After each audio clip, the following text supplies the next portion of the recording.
Once, while Jesus was standing beside the lake of Gennesaret, and the crowd was pressing in on him to hear the word of God, he saw two boats there at the shore of the lake. The fishermen had gone out of them, and they were washing their nets. Jesus got into one of the boats, the one belonging to Simon, and asked him to put out a little way from the shore. Then the crowd sat down and he taught the crowds from the boat.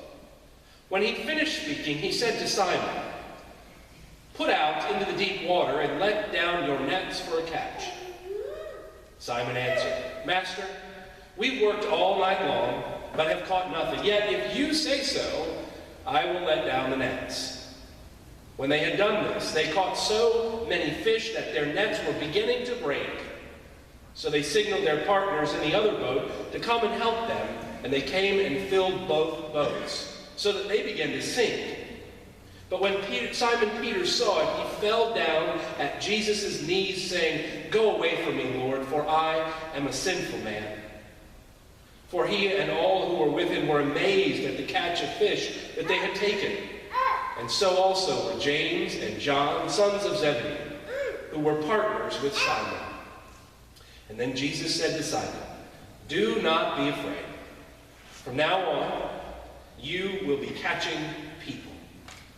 When they had brought their boats to shore, they left everything and followed him. This is the word of the Lord. Thanks be to God. So we're moving into talking about different kinds of fear, and today Peter sort of exemplifies, I think, this sense of the fear of inadequacy. It's one of those things that we adults have a tendency of hiding really well, or at least we think we do.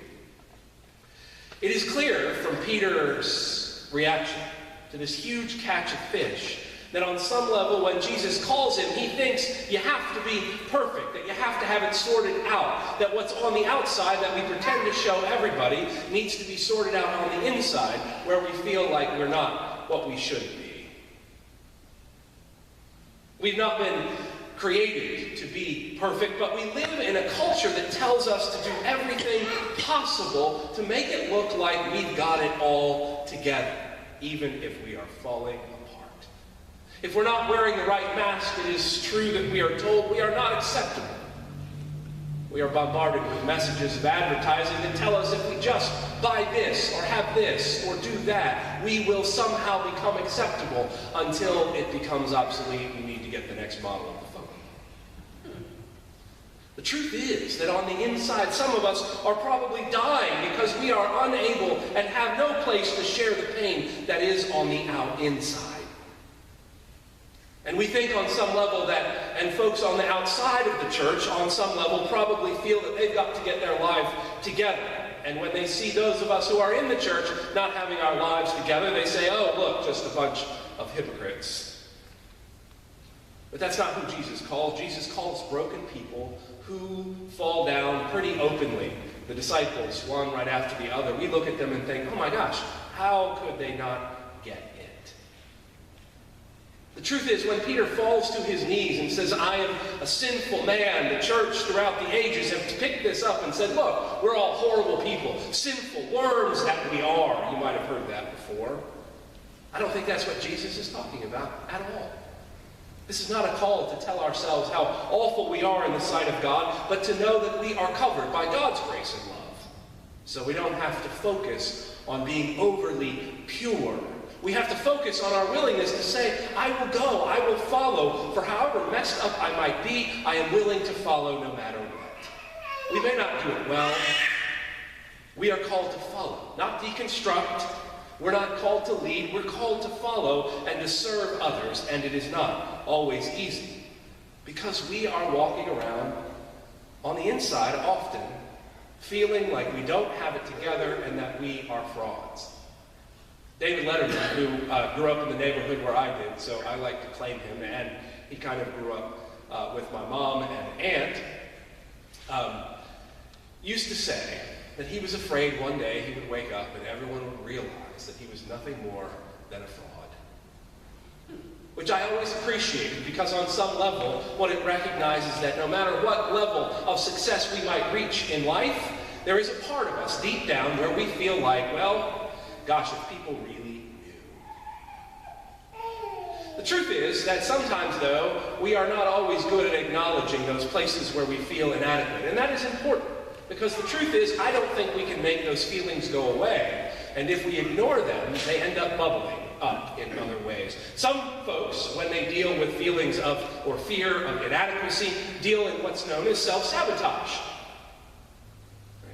We listen to those tapes that have been played in our head, believing we're not good enough, and so we might as well just do the self-destructive behaviors and tear ourselves down before someone else does it to us.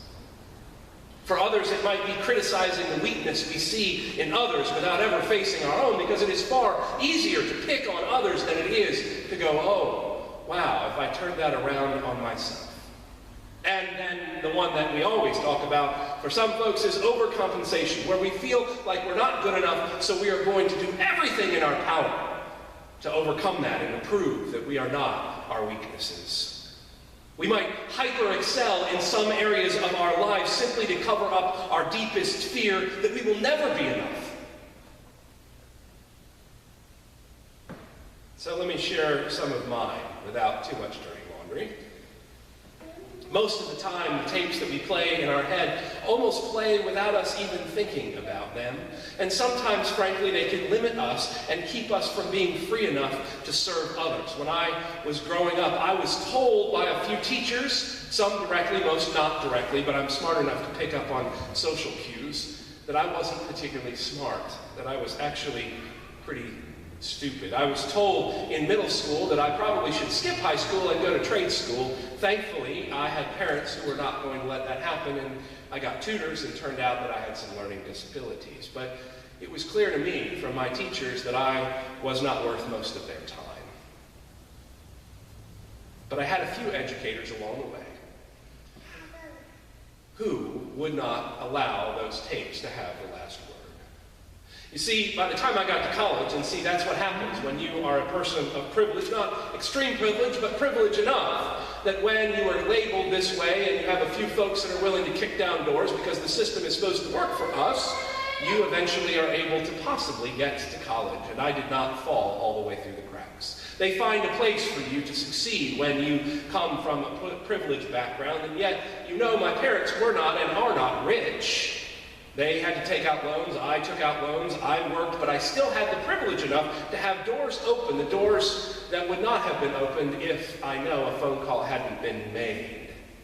So I got to Hanover College, and in my first semester it became clear that I was interested in political science. I know that's a surprise to everyone. But then I had a political science professor who called me into her office after I turned in my first paper. I like to think it's not just because she was special, but she is also a Presbyterian elder. I did not know this at the time. You can live out your calling in all sorts of ways. She called me into her office for a conference with a paper that I had turned in, and she sat with me, and she said, really, let's not talk about the paper. I want to talk about something else. It is clear that you have two problems, one of which you have control over. She said, the first one that I can tell is that people have told you you were stupid. But the second problem, is the one you have control over. You believe it. And then she said to me, I don't believe that you are, and I will no longer accept work from you that confirms what others have said about you. And from that day forward, I had to actually work hard. But if it hadn't been for that Presbyterian elder, frankly, I might have not made it through the master's program and stood here for you today. But here's the thing about me telling you this story. Even to this day, I fear on some level that I'm not smart enough. It never quite goes away. And if you think for a moment about those places in your own life where you feel like, no, I'm just not good enough here, you might too admit that it never quite goes away.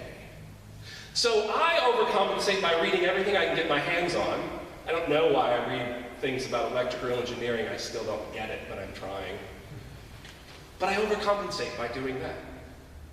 But that's my story, and in other ways as well. The question I have is, what is yours? Where are those places inside of you that you struggle with thinking, I will never be enough? What are the stories you've been told about who you are and where your value comes from? Because another layer of the story that I learned was I could be mediocre and get by because doors would be opened for me. And I'm thankful to Dr. Ruth Turner for not allowing me to live into that piece of my privilege. What stories are you living out that other people have put in your head? And it makes me wonder, what had Peter internalized to make him believe that he was not worthy to be called to follow Jesus Christ? Was it that he was a manual laborer? Was it that he had lived on the outskirts and not at the center of the world? That he was just this out-of-the-way, illiterate, working-class stiff, I think we call him. What was it that was planted in his head? And yet, Jesus refused to let him live that out.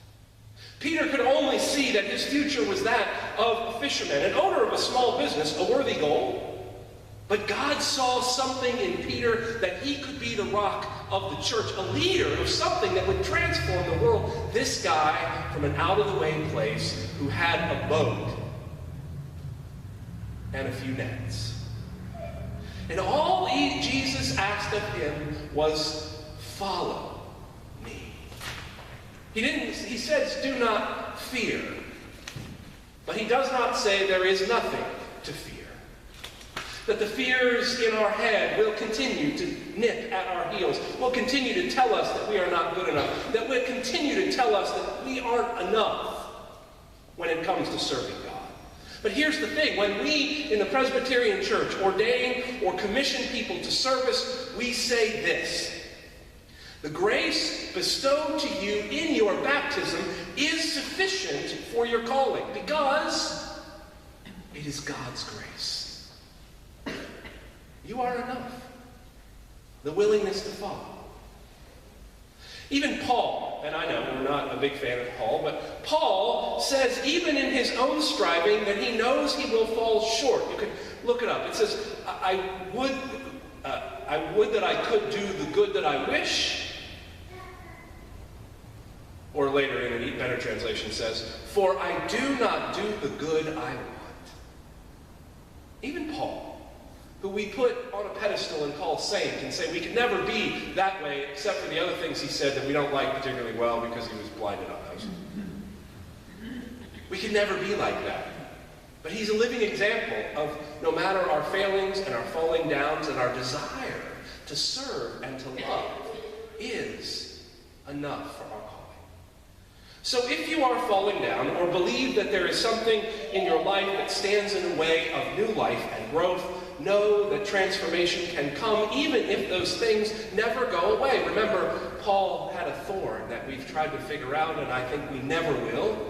But it was enough to know that despite his praying and praying and praying, God did not take away his struggles. So those tapes might not go away, but we might recognize them for what they are. Lies. Fear. The inadequacy in our lives for the task that we've been called to are lies. It is fear. So the goal is to then lead with our passion. What is it that makes you come alive? What is it that wakes you up in the morning? What is it that makes you feel like you are making a difference in the world? And that is where you are being called. And it might not even be calling you to make a change in what you do every day.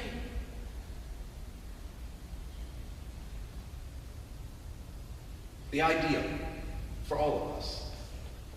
The beginning, as Calvin said, that knowledge of God can only come from true knowledge of self. Sound like a psychologist there.